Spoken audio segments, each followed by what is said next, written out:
Chiefs Kingdom, buckle up. Fresh reporting says the Kansas City Chiefs could be buyers at the trade deadline, and that means the champs might be loading up for another run. If Brett Veach opens the toolbox, the rest of the AFC is going to feel it.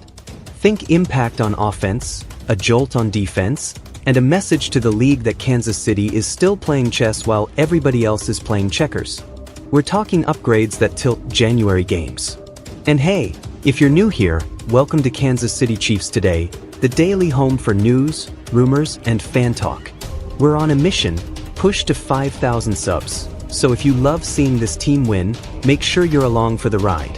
Now let's get into what buyers at the deadline really means for the Chiefs. When you hear Chiefs could be buyers, it isn't just a headline to fill space. Under Andy Reid and GM Brett Veach, Kansas City has a track record of making smart, timely moves when the roster needs a nudge. Think back to mid-season ads that patched a hole and paid off in January. The front office isn't reckless, but they're not shy either. The trade deadline comes late October, right as contenders separate from pretenders. By then, injuries stack up, tendencies are on film, and the market gets real. Selling teams want picks and cap relief, buyers want the final puzzle piece. Kansas City, with Patrick Mahomes in his prime and a defense that loves to heat up late, is a classic buyer profile. What would push the Chiefs to act? Two forces, a specific position group that needs a boost and a player who fits the locker room and the playbook. Steve Spagnuolo's defense thrives when it can rush with variety and lock the back end. The offense hums when Mahomes has reliable separation and a mismatch weapon on third down and in the red zone. Kansas City also thinks in windows. Every season with Mahomes is a window, but within that, the team cycles young talent and veteran leaders. A deadline move isn't just about November, it's about sculpting a playoff identity. The right ad can shave the margin of error you'll need when Arrowhead is roaring and the snow is coming down. Let's start with offense. A buyer's move could be a route winner at wide receiver, someone who beats man coverage and doesn't melt against press. Mahomes can create off-script, but January football forces you to win on time. 2. A chain-moving technician or a contested catch specialist changes third, and 7 from maybe to probably. That's the difference between slogging and slicing. Another offensive angle is yards after catch. The Chiefs love stress concepts that force a defense to tackle in space.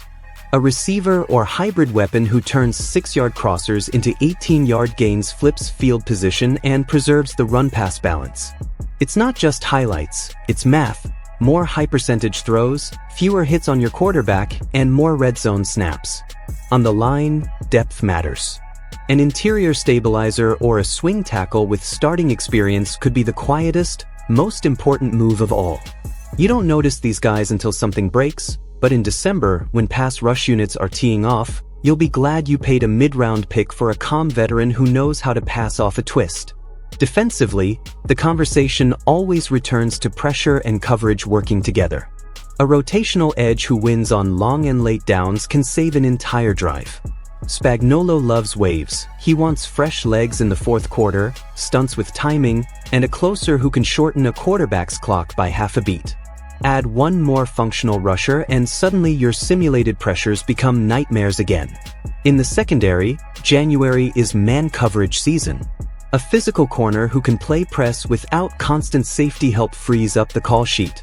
It lets you bring a nickel blitz, bait a throw, or hold your shell while the rush arrives. Depth at safety also plays into how aggressive you can be disguising coverage. One versatile DB who can handle tight ends on third down might be worth an entire game. Linebacker? Don't sleep on it.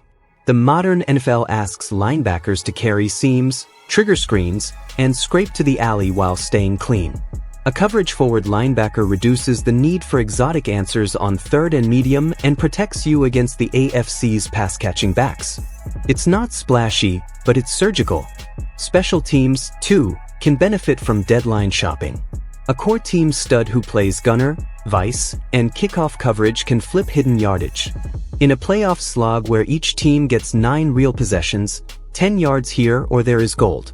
The Chiefs value that, and Dave Tubb can weaponize it. Financially, there's always the cap to consider. The sweet spot is a player on a rookie deal, a contract with money already paid by the selling team, or a rental whose number fits in season. Veach has shown he'll juggle bonuses and prorates to make room if the football value is undeniable.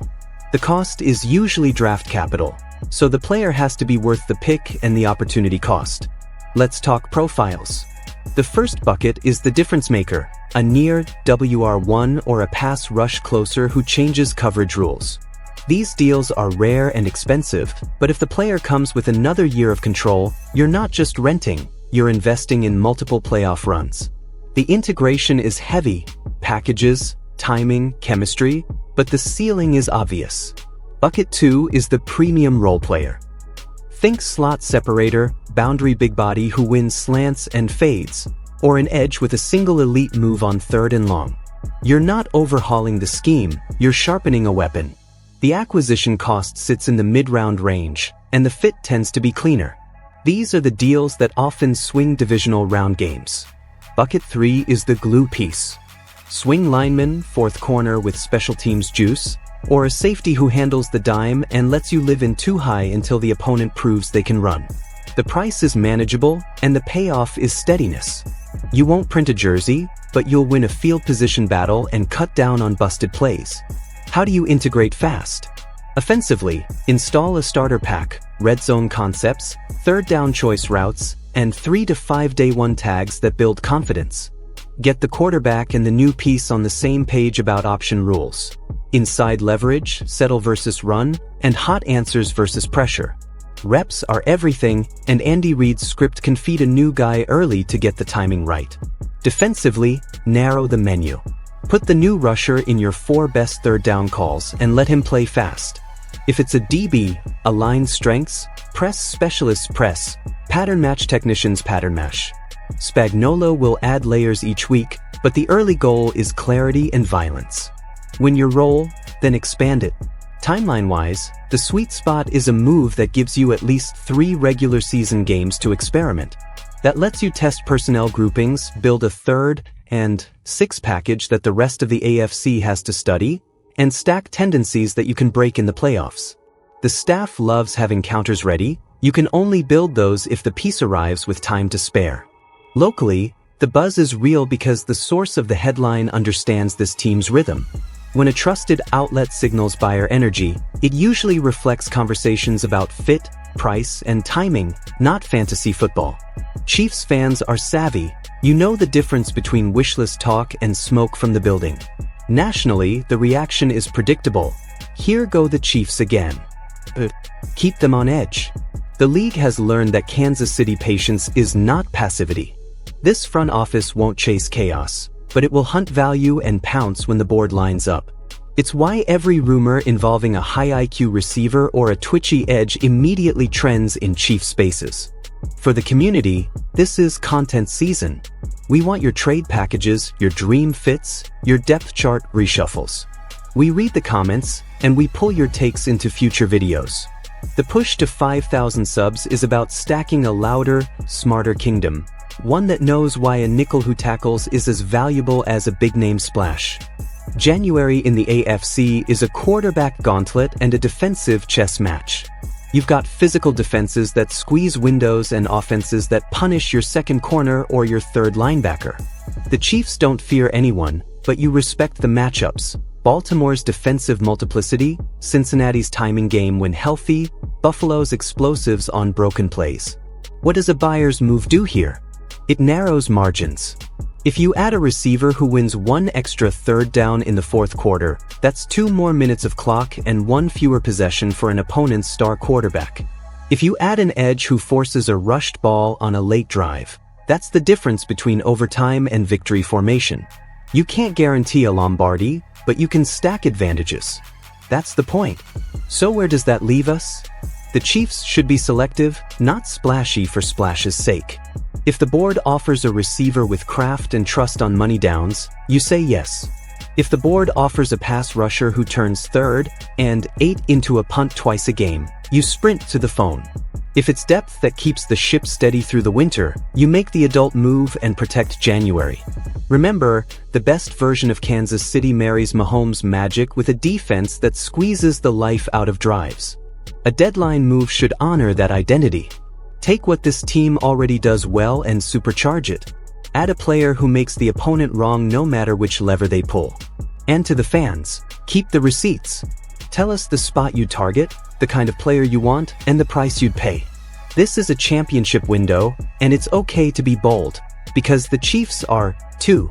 That's today's show on Kansas City Chiefs potentially being buyers at the trade deadline. If you got value from this, hit subscribe and help us push to 5,000. Every single sub helps us beat the algorithm and keep daily Chiefs coverage coming.